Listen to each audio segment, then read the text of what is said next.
In the weeks following the assassination of President John F. Kennedy, America was searching for answers. The shock had not faded. The grief remained fresh. And uncertainty spread across the country. A president had been murdered in broad daylight. The primary suspect had been killed before trial. Rumors were multiplying. Newspapers printed competing theories. Radio hosts debated possibilities. Ordinary citizens argued over what had happened in Dallas. The federal government understood something important. If answers did not come quickly, public confidence could collapse. The nation needed an investigation, not a local investigation, not a state investigation, a national investigation, one capable of examining every piece of evidence, every witness, every theory, every possibility. On November 29, 1963, just 1 week after the assassination, President Lyndon B. Johnson created a special commission. Its purpose was simple: discover the truth. The commission would later become known by the name of its chairman, Chief Justice Earl Warren, and history would remember it as the Warren Commission. At first, many Americans welcomed the announcement. The members appeared impressive, experienced, respected, powerful. The commission included politicians, legal experts, and senior public officials. Its mission was unprecedented: determine exactly what happened on November 22, 1963, and explain it to the American people. The scale of the investigation was enormous. Hundreds of witnesses were interviewed, thousands of documents were reviewed. Evidence arrived from multiple agencies: the FBI, the Secret Service, the Dallas Police Department, military experts, medical experts, ballistics specialists. Everyone contributed information. Over the following months, investigators worked through an extraordinary amount of material. The challenge was not simply gathering facts. The challenge was organizing them. The assassination had generated confusion from the very beginning. Witnesses remembered events differently. Some believed they heard 3 shots. Others believed they heard more. Some thought shots came from the Texas School Book Depository. Others pointed toward the grassy knoll. Memories conflicted, interpretations differed, and every contradiction complicated the investigation. Yet gradually, the commission began constructing its official narrative. According to the evidence they examined, Lee Harvey Oswald fired the shots that killed President Kennedy. He acted alone. No conspiracy, no second gunman, no organized plot, no foreign government involvement. The conclusion seemed straightforward, but one particular aspect of the report would become famous and controversial: the single bullet theory. To understand why the theory became so important, it helps to understand the situation inside the presidential limousine. President Kennedy sat in the rear seat. In front of him sat Texas Governor John Connally. Both men were struck by gunfire. Investigators needed to determine how many bullets caused the injuries. After extensive analysis, the Warren Commission concluded that 1 bullet passed through President Kennedy and then continued forward, striking Governor Connally. The theory helped explain the sequence of wounds while remaining consistent with the number of shots investigators believed Oswald fired. To supporters, the theory made sense. Ballistics experts defended it. Medical experts supported aspects of it. The physical evidence appeared consistent with the commission's conclusions. But critics strongly disagreed. Some believed the bullet's path was impossible. Others argued the theory asked too much from a single projectile.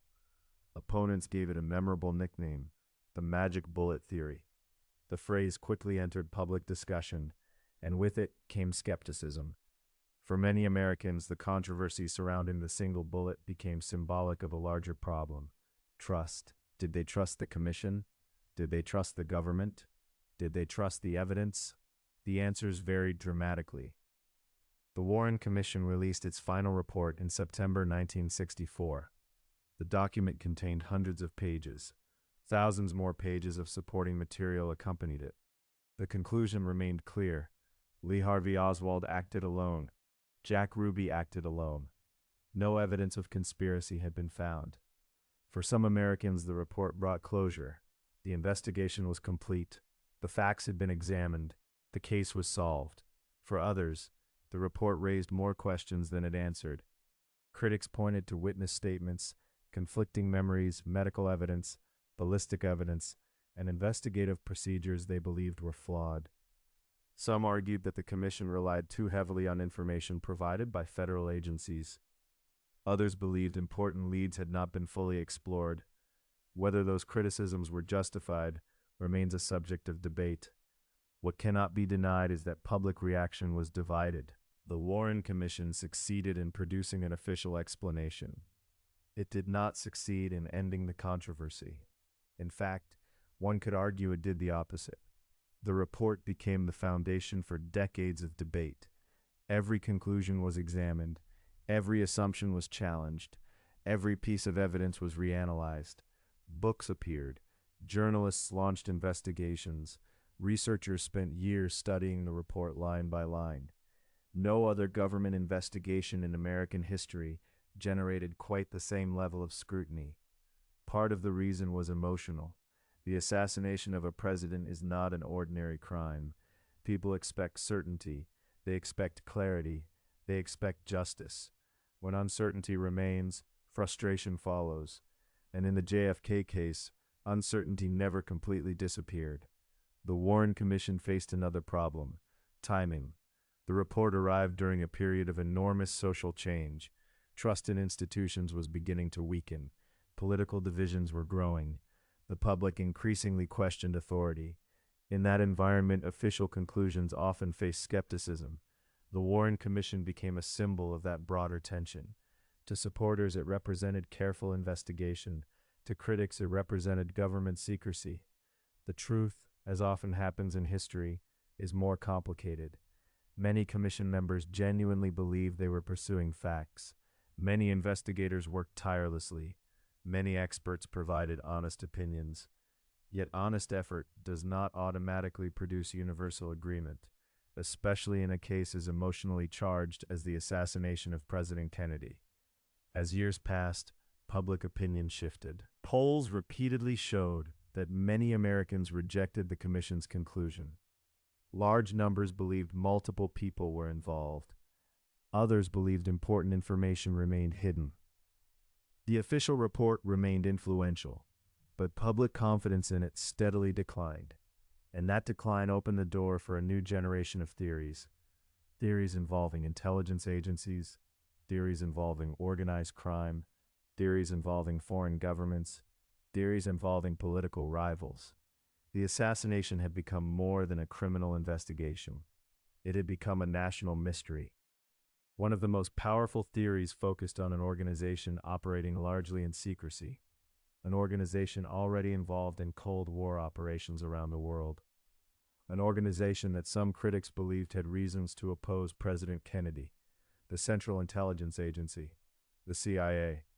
Over time, questions about the agency's relationship with Kennedy would become one of the most discussed aspects of the entire assassination story. Did the CIA have a motive? Did conflicts exist behind the scenes? Was there evidence connecting intelligence operations to the events in Dallas? Or was the theory simply another example of public suspicion searching for answers? In the next episode, we explore the CIA theory, the Cold War, Cuba, the Bay of Pigs disaster, and the questions that continue to fuel one of the most controversial theories in the history of the JFK assassination. This is Echoes of Humanity TV, youtube.com @Echoes of Humanity TV,